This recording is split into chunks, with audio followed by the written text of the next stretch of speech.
anda ɓale anda dane anda paykun anda mawɗo wari africains ɓe ɓuyka hoore leydi sabu noon ala lekki kono kibaruji welɗi ɗi woni ndu heeɓi haray pikiru ɓayna fo ñetti o vaccin jol ko kala yo reno teddindi laabi ko ɗum ɗon ko fewno coronavirus no woodi o ñawono.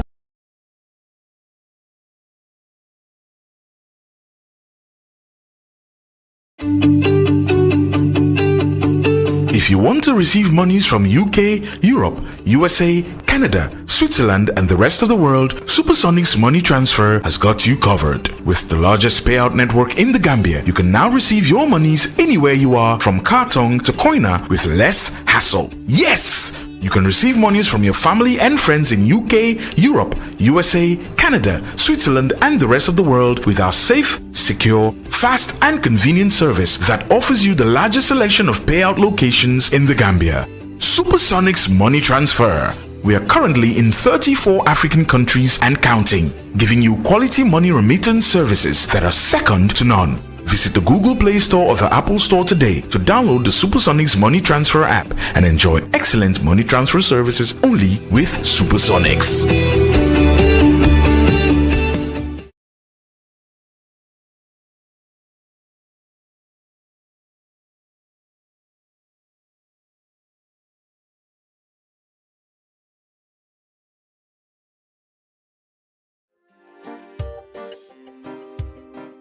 Good morning, good evening, good afternoon, wherever you are watching or listening to us from.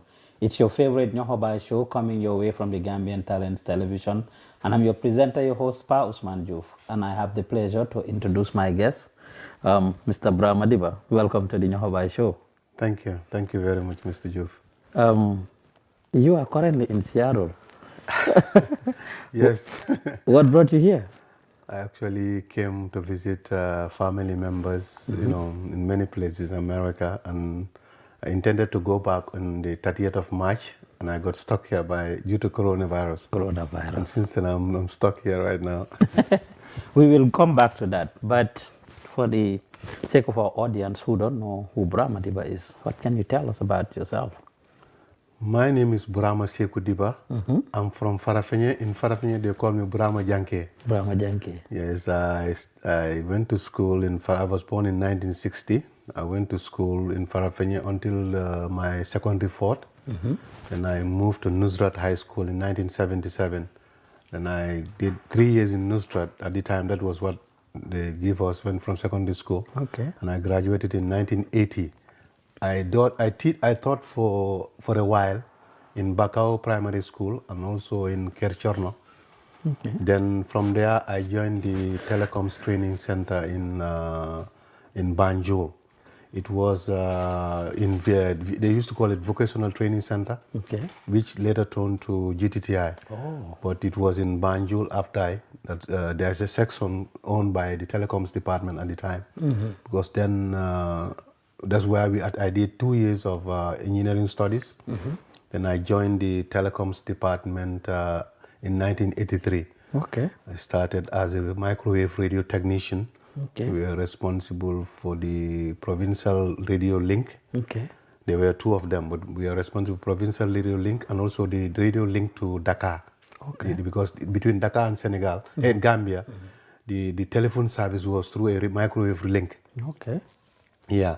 And other things we are responsible for at the time was single channel radio links. Because single channel radio telephone links to Gunjur, you know, Mandwar and things like that, you know, up country, there are other villages.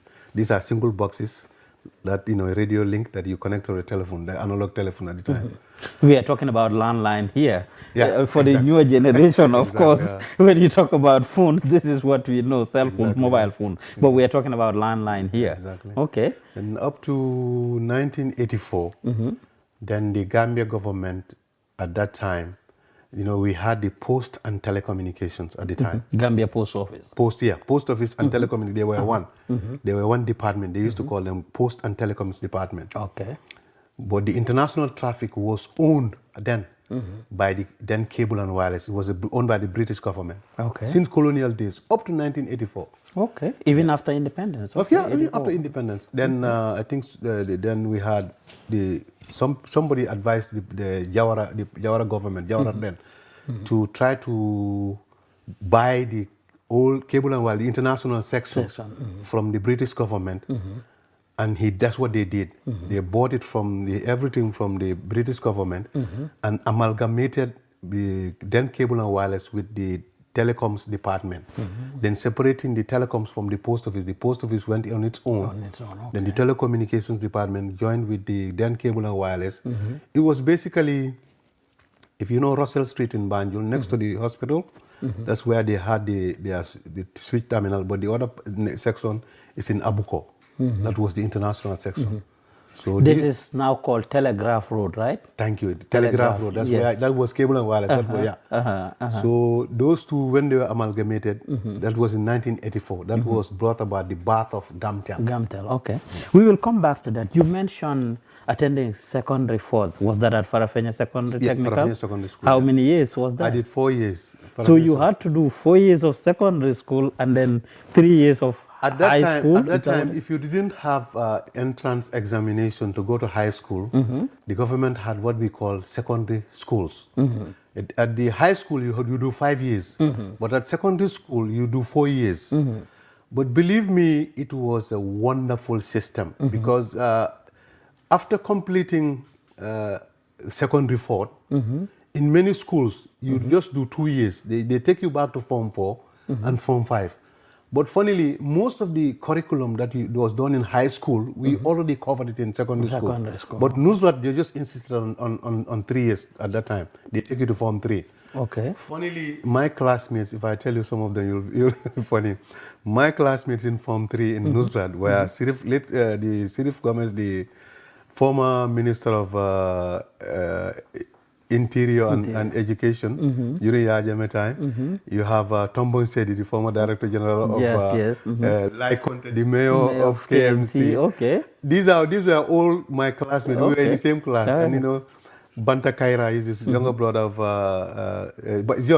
Bajibu Kaira, younger brother of Banta Kaira. These were my classmates. We came from, and Mr. Jallo, Modu Jallo, I believe he's now working at the president's office. Okay. Yeah. Mamadou Jallo. These were all my classmates. Okay. Just interesting comparing the education system then and now. What can you briefly tell us? I can say I don't know. Secondary school, of course, from primary school, you go to middle school, then high school. You know, we were better, I could say we were better prepared at that time. Maybe I don't know whether it's the methodology or the teaching curriculum or something like that. But we were so well prepared because by the time we finished high school, we were ready. Most of us from high school straight away anywhere we go to university, and you can also work and like you were professionally ready to get in the system. Exactly. Because after the 2 years after doing my 2 years at the VTC. I went to the microwave section and we were working there. We started doing electronics repairs. Then in 1985, I was called into Mr. Bakari Njai's office. By the way, he's my hero. Bakari Njai, former Managing Director of Gamtel and Minister of Information Telecommunication. He's somebody who changed my life. He's somebody I don't know how to explain the kind of person. He's everything to me. So Bakari Njai was there since in the 80s. He was at Gamtel. Of course, you mentioned, you said it used to be called Cable and Wireless, owned by the British, and of course, telecommunication was owned by the Gambia government, so they amalgamated it. What year was this again? This was 1984. 1984. And you were there yes, working I started for telecommunication. 1981. I started in 1981 as a trainee. Okay. Then in 1983, I started working as a microwave radio technician. Okay. Yeah. But Bakari Njai, before becoming managing director, he was a lecturer at the same place I was. Okay. In fact, some of the people who later became managing director, he was their lecturer. Okay. He was a lecturer, yeah. Then he was promoted as a director. Then his assistant was Iliman Cham. Iliman is the person they call my boss because I was very close to Iliman. Iliman was one of the first graduates. In fact, he was the only graduate at the time. When we were starting Gamtel, Iliman Cham was the only graduate.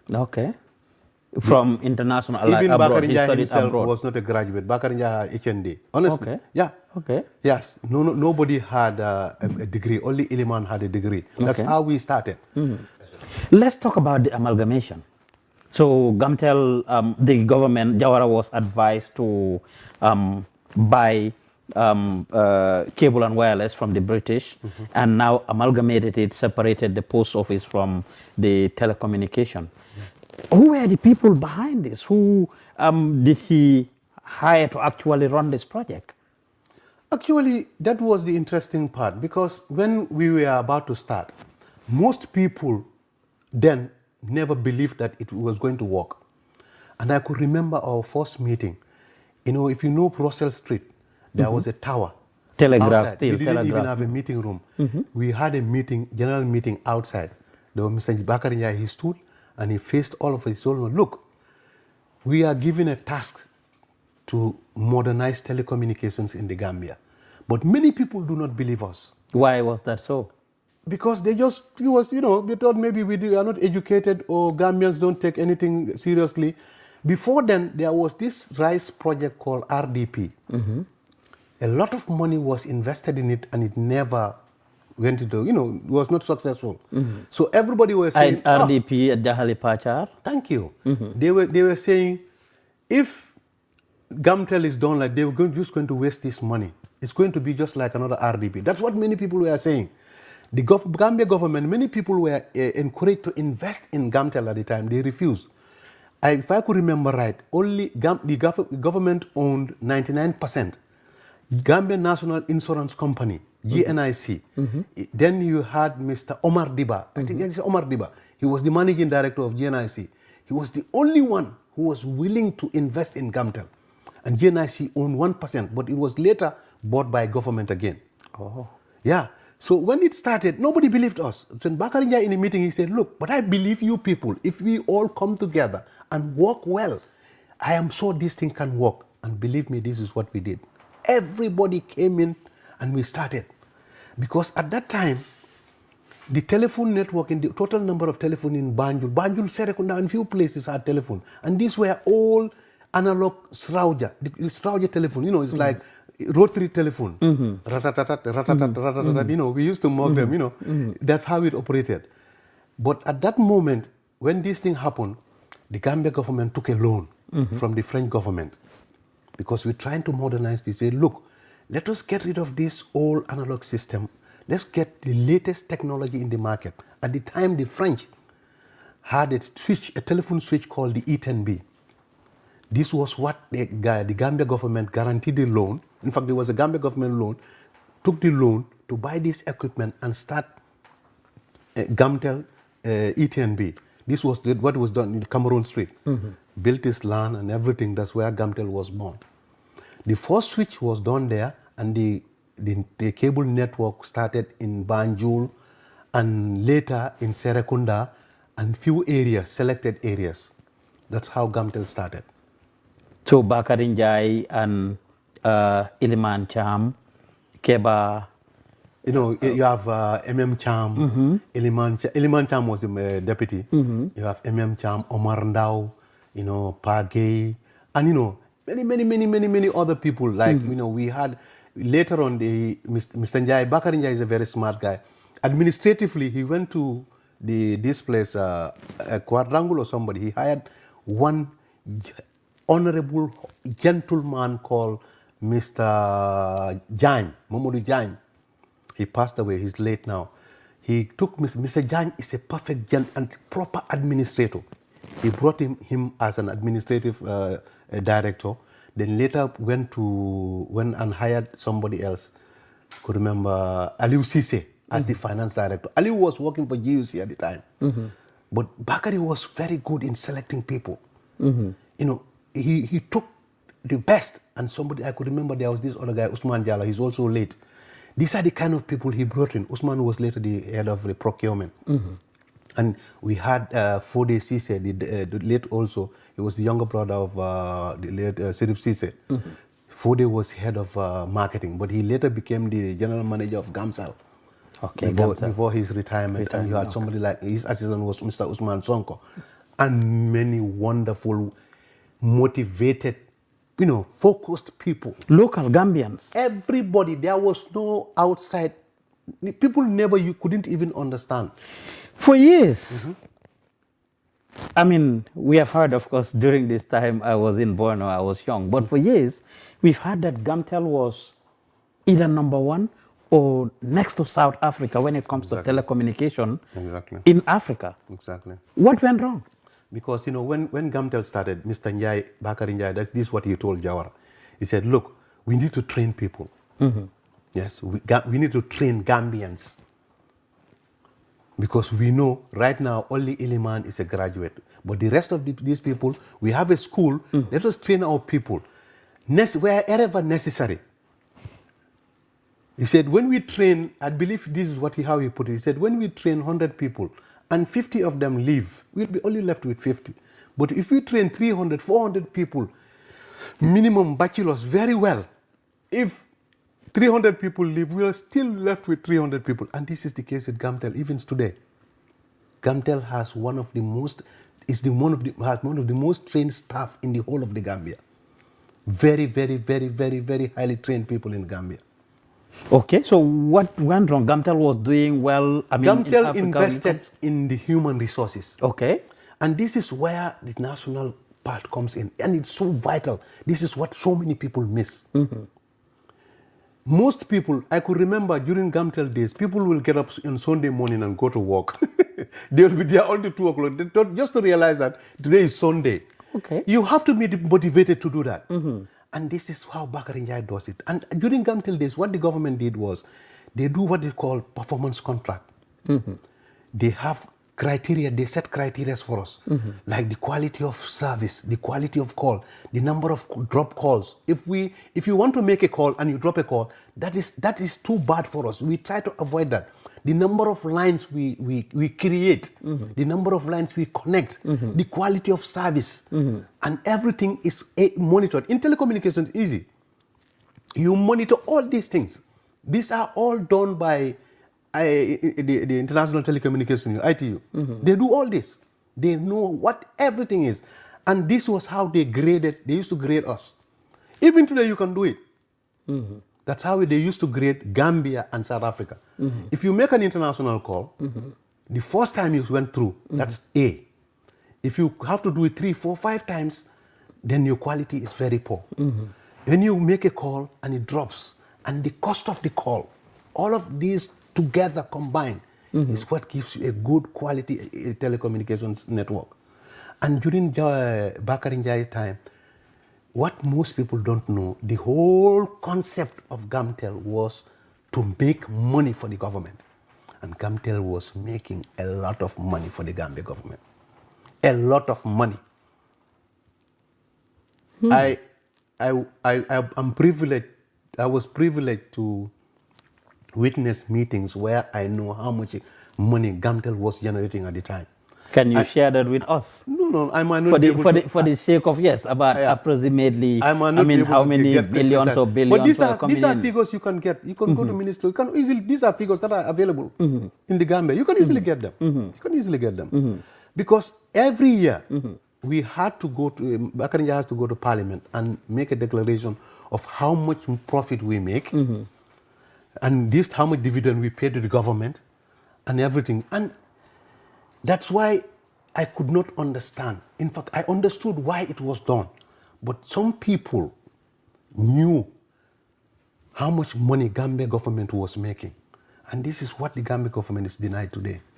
Let's come back to you a little bit. What role did you play in all this? I know you grew through the ranks. I started as like I said, I started as a microwave radio technician, telephone technician. Then later, in 1985, I was called by Mr. Bakari Njai into his office because when the amalgamation was done with cable and wireless, some people in cable and wireless were not very happy about. It's just human nature. nobody likes change. Yes, comes with resistance. Exactly, yeah. Yes, it comes with resistance. So he was not very comfortable about it. So he called me in his office. I think I'm saying this probably for the first time.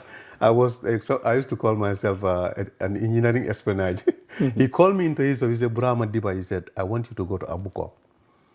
You see, the people there, most of them are not happy about this. I want you to go and learn everything you can. Do you understand what I'm saying? And this guy trusted me. So when I went to Abuko, for me, I just immersed myself in anything I want to, anything that is to be learned. If I ask people, you don't know, you couldn't tell me, I just go and open the books. That's how I started teaching myself about so many things. Reading. If I don't know, I ask. Until one day, and luckily for me, I was attached to another wonderful human being, late now, Mr. Michael O'Reilly. He is somebody who also contributed a lot to my life. He's late. He is from this place, Rankin Street in Banjul. Okay. Michael is another, I pray for him every day. It is Michael who opened my eyes and showed me what I needed to do. Because I definitely always want to share this. I was living with my two brothers in Banjul. One of them was going to Nusrat High School, Mustafa. He's now in Seattle here. So daily, I went to my dad. I told him, look, I want to pay for Mustafa and Ablai's school fees. My dad, he could have paid for it. Then, when I told him, he looked at me and he just laughed. So at that time, my salary was $116. $116? Yeah. Our rent was $35. Okay. I was living in a single room in Perseverance. But, we had a bed, so I just lie down. I used to spend the night on the floor. We had one basin for lunch. We ate that one, So every day when Mustafa is going to school, I used to give him $5. Then he will tell me, look, let me go to that. I said, don't go, don't ask him for anything. I'll manage it. So during that time, it was so hard. One day I had to borrow money from Michael. So I did it once, I did it twice. The third time he told me, Mr. Dibba, I don't like giving you a loan. I said, but why? I was getting irritated when he told me that. He said, no, look, the way I get this money, you can get it in the same way. I told him, what do you mean? He said, look, I'm equally trained like you. We had the same training. What I do is I do repairs. At that time, Gambia, the only television signals we were getting were coming from Senegal. So we had these Yagi television antennas. The one with the lines. Yeah, it's called Yagi. Okay. It's a Japanese name. And he said, if you're ready to go with me, let's go and we walk, then you can get money. Even that day, we went with his small motorbike. You know where we went to? Mr. Job Dollar, one of my heroes. Okay. Mr. Job Dollar, that guy, I got so much advice from those people. We went to Mr. Job's house. When we arrived, he introduced ourselves. He said, Mr. Job, how are you? Fine. Then he told me, okay, go up. Before that, he briefed me what to do. I went up, I checked the cables and everything. It was corroded. I cleaned everything. I connected it. I came down, connected, put on the TV. Bam, the signals came in fine. I was so happy. That kind of happiness, nobody can pay you. I know. That was an eye-opener for me. And that day, Mr. Job gave us $75. Okay. You were making $116 a month. Exactly. And you got paid $75. So Michael gave me $25. He told me, it's not always like this. One of the best advices I got in engineering, I got them from Michael O'Reilly. Okay. Yes, Michael is somebody I will never ever forget him. You were patient and ready to learn. Ready to learn. And this guy is a good person and he showed me everything. And after that, the interesting part is this. Anytime somebody calls Michael, and there were no cell phones at the time. Anytime you call Michael, we use the same telephone, he'll take the call and he told me, look, let's do this. If somebody calls me to go and fix his line, I'll ask you to go and do it. If he pay you $100, you're going to give me $50. I told him, okay. I agreed. Many people will think I was stupid, but no. He was trying to teach me something, to be responsible. Because if I come to your house, I fix your line, I will give you my number to call me instead of calling Michael. This was how I started building my own client base. Even spanners, he used to rent spanners to me. He did it once. That was the end. I ended up going to and bought my own screwdrivers and spanners. Okay. This is how you teach somebody to be responsible. And this is what Michael O'Reilly did for me. And he showed me a lot about Abuko Art Station, and I learned so many things. From that moment, that's where I went all the way until he left for England with his family, and I ended up installing the first satellites in Gambia. Yes, I heard you were the one who installed the first 100 satellites in Gambia. Michael O'Reilly introduced me to Michael Blell. Michael Blell is the younger brother of Freddie Blell. Okay. Michael is the kind of person he should have studied engineering, but he's in the business. Okay. Michael is so inquisitive. He kept on asking me, Dibba, how can we get satellite signals? How can we get satellite signals? I told him, Mike, just to get him going, I told him, Mike, if in Abuko we have a big dish, we get signals occasionally. Those signals, if you have a big dish, you'll be able to receive it, just to let him go. On the whole, Michael went and bought a satellite dish from America and brought it over. His own, those big. He ordered it, then he called me, he said, Dibba, come. It took us so long. In the end, we got the signals. That's how I started installing. Then he ordered about 12 of them. He ordered 10, 16 feet mesh type. Those are the white ones. Sehu Sise, Amadou Samba, Freddie Blell, this boy, Charbel. You're talking about the big dogs. The big dogs, exactly, yeah. Back in the days. Botu, and things like that. Okay. So when it came, after installing the first one, then he ordered these 12. Then he bought two big ones, one for Fuad Mahmoud and also Brahim Faraj. So I started installing. The first satellite I installed, that type, was in Amadou Samba's house. When you go into Newtown Road, Timbuktu. Yes, After Timbuktu, there's a tar road going inside. Just a little bit inside until that's where Amadou was renting. That's where I installed the first satellite when I later transferred it to his other house over there. That was the birth of satellite in the Gambia. Okay. But later, Mr. Modutal, who came into the business through Mr. Lifeis, another wonderful human being, because I was installing a dish for the American Embassy. Another Lebanese guy, Ali, he ordered the dish for the American Embassy. I installing it evening time. So he was passing by, he saw me, he saw somebody fixing the satellite. He stopped, he said, who's doing this? They said, Dibba. And I came along, he said, look, I have a problem with mine. One American came to install it for him. So it was decided at that time that he was introduced to Motal. Then after installing that one, then the guy was supposed to come to Gambia. Anytime he installed, then Modu will pay for his air ticket and everything. That's when I got introduced to Mr. Tal. Mr. Lifeis, had a problem. For so many, he was making calls all the time. So I went to his house. It was just the tune. I just programmed it properly. He was so happy. He paid me so much money. I told him, hey, that's too much. Somebody paid you, sir. You never received that type of money. I've never seen, for a 5 minutes job, it was not even a job. But he was so happy. He said, look, wait. Then he called Mr. Tal, Modu. That's when I was introduced to Modu. At the time, he ordered 20 other pieces of the black one, the one from Jai BP and others. Then that one, the first one I installed was in this place, CSC. CSC, and the CSC, they end up buying 6 of those, and I went into Senegal too. What were these satellites doing? They were enabling them to be able to watch television, international channels and CNN, stuff? Okay. Canal France, European channels at the time, European television stations. These were what was happening. The interesting part was when I went to Dakar, the first one I installed in Dakar was in, the owner of CSC, Aliun Sow. Mr. CSC, the construction company. Yeah. Yes. He's the owner in his house in Fan Residence. And funnily, his son now owns Radisson Hotel. Yerim was the one assisting me. Yerim So. Okay. Then he studied computer science, in this place in Canada. He went back and he was selling computers. So when I went there, I started so he would ask me, where did you study this? I said, no, I didn't study it anywhere.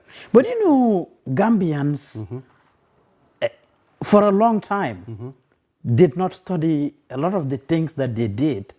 Anywhere from what you're talking about, telecommunication, to even videography. You see a lot of young Gambians that are doing a lot of damage when it comes to their profession. And they never went outside of the country to study it anywhere. They just learn by passion, or they're passionate about it. And this still happens, In fact, that's what I try to tell people. If I had it my way, the best example I can give you is mechanics in Gambia, Senegal, and Africa. The best mechanics, they don't even know how to read and write. Yes. And these are the best mechanical engineers that we have.